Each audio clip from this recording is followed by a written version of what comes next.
Ei, amor, tô gravando. Oi, moça, não tem problema não. Os meus alunos assistiram 2 aulas sobre hidrografia e mais uma aula com os rios mais importantes do Brasil no Centro-Sul. Agora é a nossa última aula sobre hidrografia e o assunto são os rios da parte centro-norte do Brasil. Tá? Então vamos lá.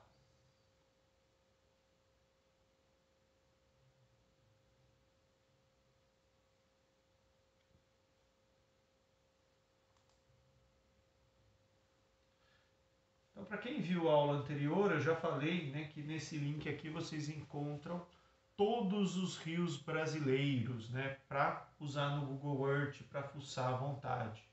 E eu também disse, né, que mesmo que eu quisesse, né, colocar só os principais rios do Brasil, né, tem rio pra caramba ainda no nosso país.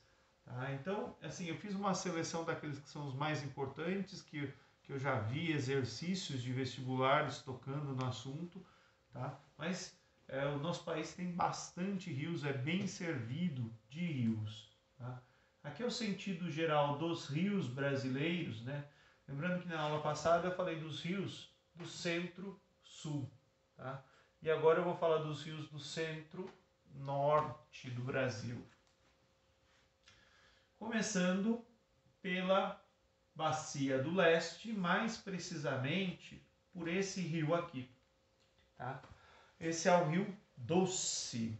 Eu coloquei aqui, eu fiz esse desenho desse quadrado aqui, porque o Rio Doce, ele corta uma região chamada quadrilátero ferrífero, né? Não é por acaso que a maior mineradora brasileira se chama Vale do Rio Doce, né? A empresa ela começa nessa região aqui cortada pelo Rio Doce.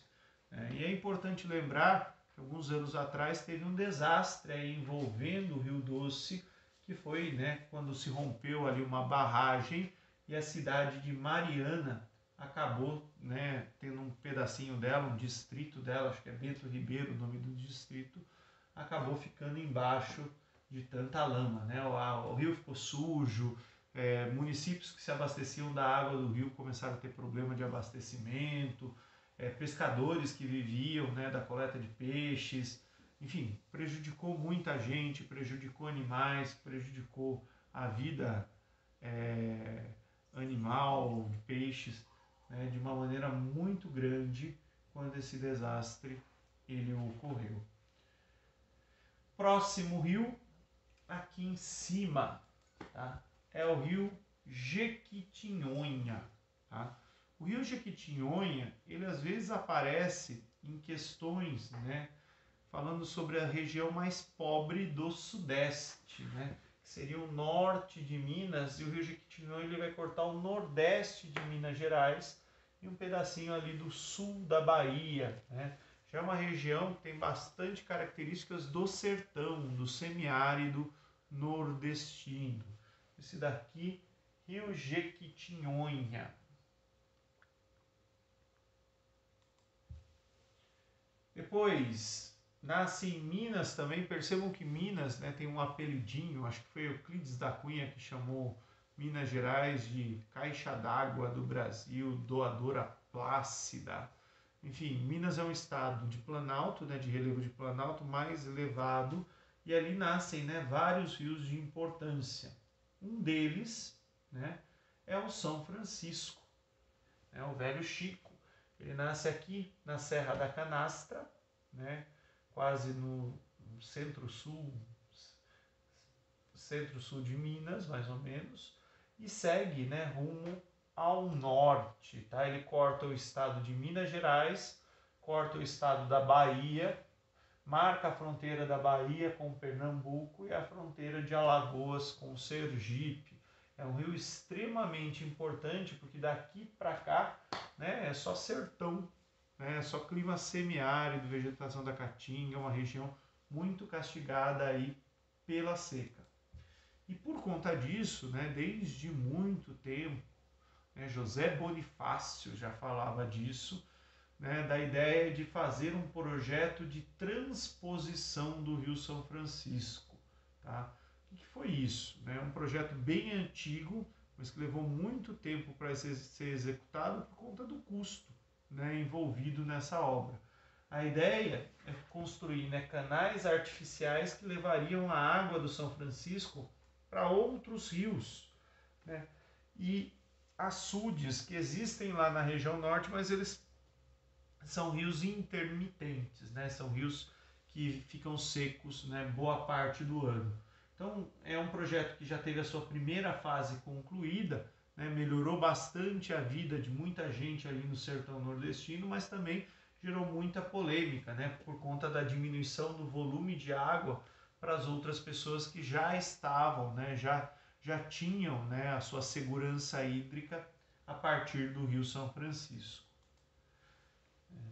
E recentemente também, né, tem um afluente do Rio São Francisco que eu não falava dele, né, eu só passei a falar dele por conta do acidente.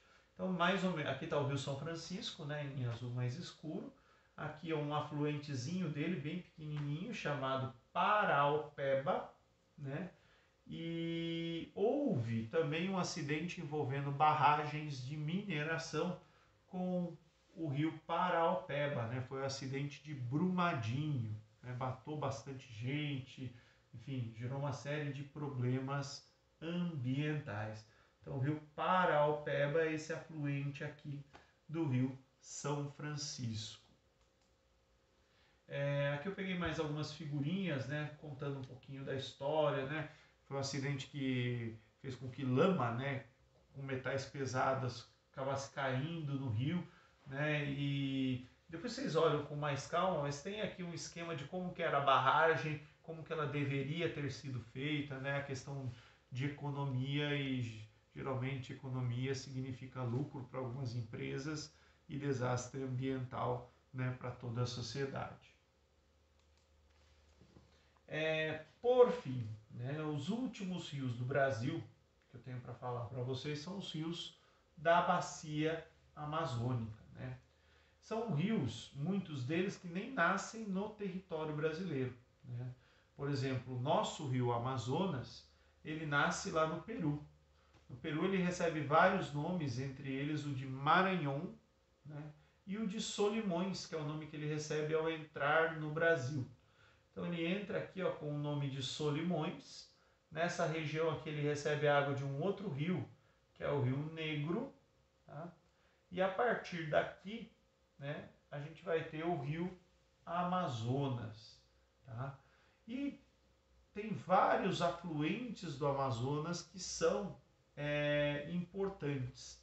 Tá? Um deles é o rio Madeira, que é um rio que nasce na Bolívia, tá? Entra aqui no território brasileiro, né, em Rondônia, né, e segue nessa direção até desaguar no rio Amazonas. No rio Madeira, recentemente foram inauguradas duas hidrelétricas, hidrelétrica de Santo Antônio e hidrelétrica de Jirau. Hidrelétrica na Amazônia é um negócio muito polêmico, porque o relevo que predomina ali é um relevo de planície, um relevo baixo, né? E geralmente esse tipo de obra pode alagar uma grande área, desmatar, matar um monte de bicho, enfim, gerar um monte de problema ambiental, né? Talvez o caso mais emblemático aconteceu no Rio Tocantins, né, durante o governo militar, que foi a hidrelétrica de Tucuruí, que eu já vou falar um pouquinho sobre ela. Mas além disso, né, além desses dois rios, tem outros que são importantes. O rio Xingu, onde foi construída a hidrelétrica de Belo Monte, e o rio Tapajós, onde está em planos, né, de construção de uma nova hidrelétrica também, a hidrelétrica de São Luís dos Tapajós. Tucuruí, né, foi a primeira das grandes hidrelétricas da região norte e foi a que deu um monte de problemas ambientais porque ela alagou uma área, né, muito maior do que a que foi projetada inicialmente. Tipo, alguém errou na conta ali, não pensou direito e alagou quase que 10 vezes mais do que a área original.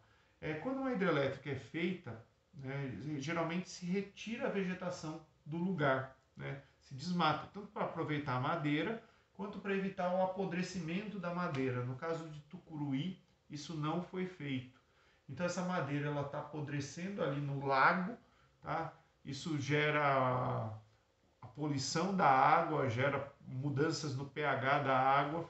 Essa água ficou com pH ácido e esse pH ácido corrói as turbinas da hidrelétrica de Tucuruí, então ela nunca funcionou com a sua capacidade plena. Enfim, tem uma série de problemas ambientais decorrentes aí dessa obra que foi mal planejada. E por conta dela, né, as outras hidrelétricas que vieram depois, elas sempre, né, vão gerar aí polêmica, vão gerar medo, vão gerar temor, né? Enfim, tem bastante coisa para ser discutida, vista sobre hidrelétricas na Amazônia. Mas sobre os principais rios e suas localizações, era isso que eu tinha para dizer para vocês. Muito obrigado, gente. Tchau, tchau.